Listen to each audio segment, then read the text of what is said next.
Сәлеметсіздер ме, құрметті аналар, құрметті балалар. Бүгінгі біздің қозғайтын тақырыбымыз балалар мен жасөспірімдер арасындағы психологиялық қауіпсіздік. Жалпы алдындағы видеолардан айтып жүргендей, бұл тақырыпта да баланың өзіне деген сенімділігі, өзіне деген жауапкершілігі, еркін өсуі, еркін дамуына арналған. Яғни психологиялық қауіп неден пайда болады? Ол біздің ата-аналардың балаларға көрсететін, балаларға айтатын іс-әрекетіміз, іс-қимылымыз және оған айтылатын сөздеріміз. Кішкентай кезінде, сәби кезінде бала мазасызданып жатса, оған да психологиялық қауіп төніп тұрады. Соны анықтай алсақ, оған біз естественно психологиялық көмек көрсете аламыз және физиологиялық көмек көрсете аламыз. Сонымен қатар осы видеода ата-аналарға, мұғалімдерге, тәрбиешілерге бірнеше ұсыныстар бар. Соны айтып өткім келеді. Подростықтарға, яғни жасөспірімдерге де бірнеше ұсыныстар айтуға тура келеді. Бала даму барысында өзін психологиялық қауіптен самостоятельно өзін қорғай алмайды. Естественно, осындай жағдайда балаға психологиялық қауіп төніп тұрған кезде оған көмек көрсететін бірден бір ол ересектер, мұғалім немесе ата-ана.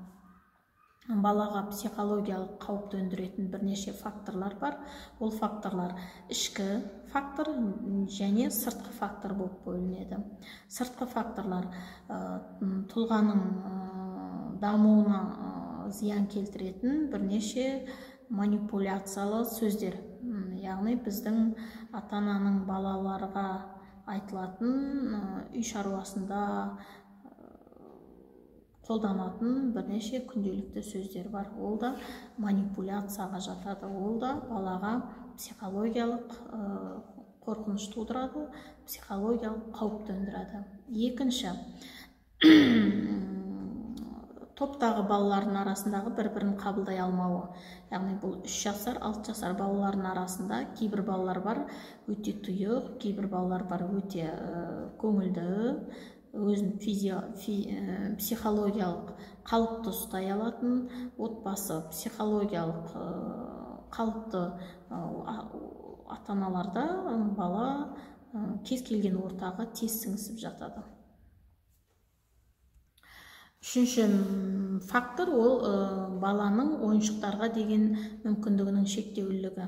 Яғни біз балабақша деп айтпай-ақ қояйын, үйде баламыз ойнағысы келген ойыншықты қолы жете алмаса, сол ойыншыққа қолы жеткен күні оны жыртып тастауы мүмкін, сындырып тастауы мүмкін. Яғни ата-анасына көрсете алмаған эмоцияны, ата-анасына айта алмаған сөздерді ол ойыншықтан алуы мүмкін. Төртінші, ол балалардың қисынсыз құралған өмір сүру режимінің бұзылуы.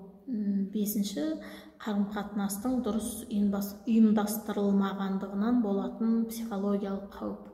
Яғни ол балаға ата-ананың қызығушылығы болмай жатқан кезде. Осындай сәтсіз отбасылар кездеседі көбінесе. Сәтсіз отбасыларда ата-ана балаға көңіл бөлінбей қалады.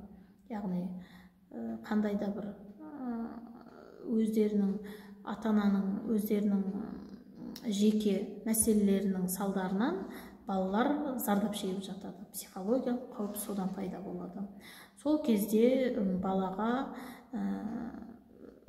түсінікті ережелердің болмауынан да балалар зардап шегіп жатады. Және де сәтті отбасы бола тұрып, бізде сәтсіз сәтті отбасы деген, сәтті отбасы ол папасымен, мамасымен бірге тұратын, яғни ата-ана бүтін бір үйде тұрады, некелі деген сөз. Сәтсіз отбасы ол естественно ажырасып жатқан отбасылар. Сәтті отбасы бола тұра балаға көңіл бөлмейтін отбасылар бар. Яғни материалдық дүниені, материалдық жағдайды жасаймын деп көп ата-аналар тек қана материалдық жағдайды ойлайды да баланың психологиялық дамуына, эмоционалдық күйіне мүлдем көңіл бөлмейді. Ондай оқушылар да бар, ондай ата-аналар да бар. Яғни мен оған үйін, тамағын, киімін, барып келетін жолын аман есен көз алдында өсіп жатыр ма, өсіп жатыр бала ма, бала қыз ба, қыз деген сияқты тек қана оған зат ретінде қарайды. Ол өздігінен өсіп, өздігінен гүлдеп жатқан сияқты қарайтын ата-аналар да бар. Ол дұрыс емес. Бала, естественно, ол өзіңіздің балаңыз болғаннан кейін оған көп көңіл бөлу керек. Мысалы, сіздің үйге әкеліп отырғызған гүліңізге, мен міне гүл әкелдім, оны отырғызып қойдым, енді ол өздігінен өсе береді деген болмайды ғой. Оған 2 күн сайын су құйып тұру керек, оның астын қопсытып тұру керек деген сияқты. Оның жаңағыдегі майда-майда шыбындар пайда болып кетеді, оған дәрі беріп тұру керек деген сияқты. Оның жаңағыдегі шаң басып қалса жапырақтарын сүрту деген сияқты уход жасаймыз гүлімізге. Какой-то элементарный үйдегі комнатный гүлге солай уход жасаймыз. Жақсы гүл болып алып кету үшін. Міне сол сияқты балаға да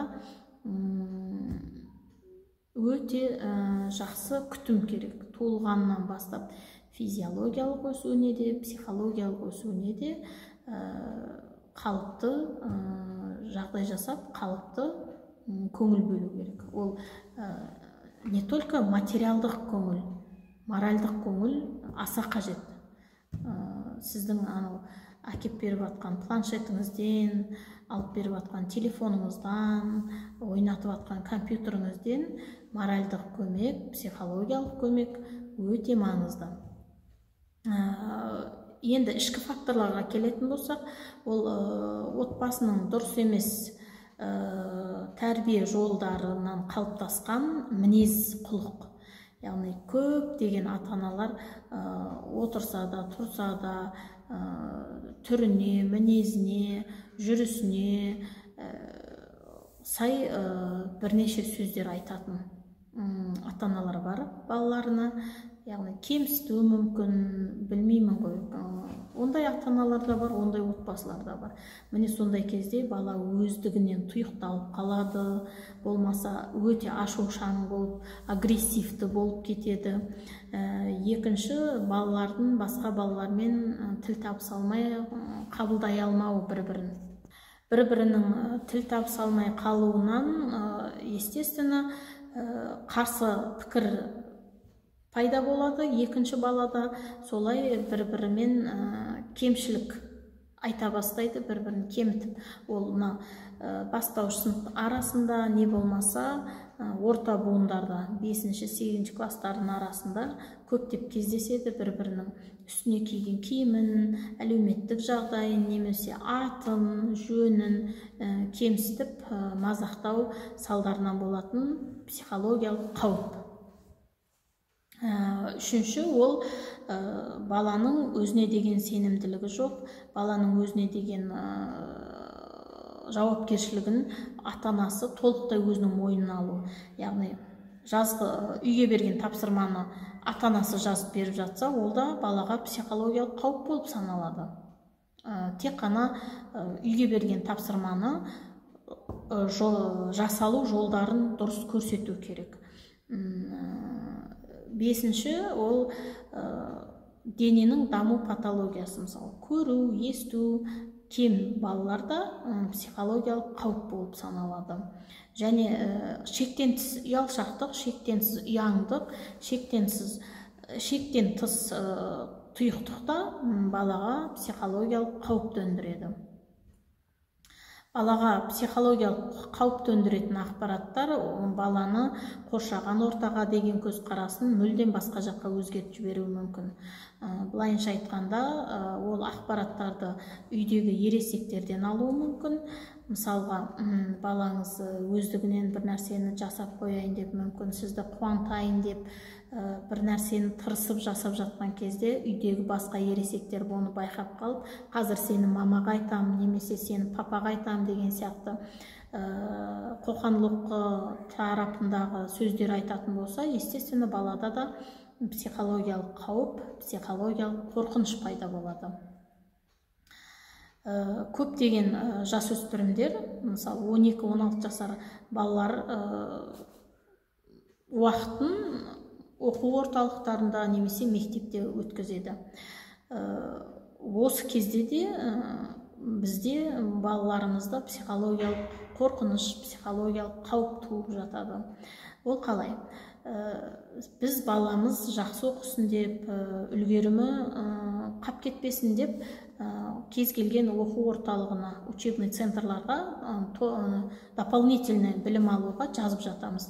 Мектептегі мұғалімнен, мектептегі ортадан, өзін қоршаған ортасынан екінші бір жаңа қоршаған орта оны қалай қабылдайды, мен оларды қалай қабылдаймын деген сияқты ортада психологиялық қауіп пайда болады. Психологиялық қобалжу, психологиялық қорқыныш пайда болады. Осыны 1-2 ай, яғни уақыт арасында, қандай да бір уақыт арасында үлкендер тарапынан, яғни білім беру ұйымы, не болмаса ата-ана екі жақта байқап, бақылап, сараптап, көріп, қандай да бір психологиялық қауіп төніп тұрса, оны тез арада шешуге тырысу керек. Моральдық қысым психологиялық қауіп төндіреді. Ол балдардың арасында емес, үлкейген, есейген ересектердің арасында да кездесіп жатады. Моральдық қысым ашуланудан, қорқыныштан, психологиялық құлдырауды, құндылықтарды, эмоционалды сенімсіздікке жетелейтін ренжіту әдеті. Тағы да моральдық қысымдардың, моральдық қорлықтардың бірнеше түрі бар. Ол балағат сөздерді қолдану, не болмаса айқайлау, қатты дауыс көтеру деген сияқты, үнемі қудалау, жауап алу, қорлау, өзін бағалауға нұқсан келтіретін қорлық түрлері бар. Достары мен туыстарының бағытына қарай айтылатын дөрекі сөздер, қорлық сөздер және олардың әрекеттерін бақылау, яғни олардың әрекеттерін, сөздерін қайталау. Қорыта келгенде, баланың психологиялық қауіпсіздігіне, оның жан-жақты дамуына, психологиялық денсаулығына ең басты жол ол дұрыс тәрбие беру, дұрыс көңіл бөлу.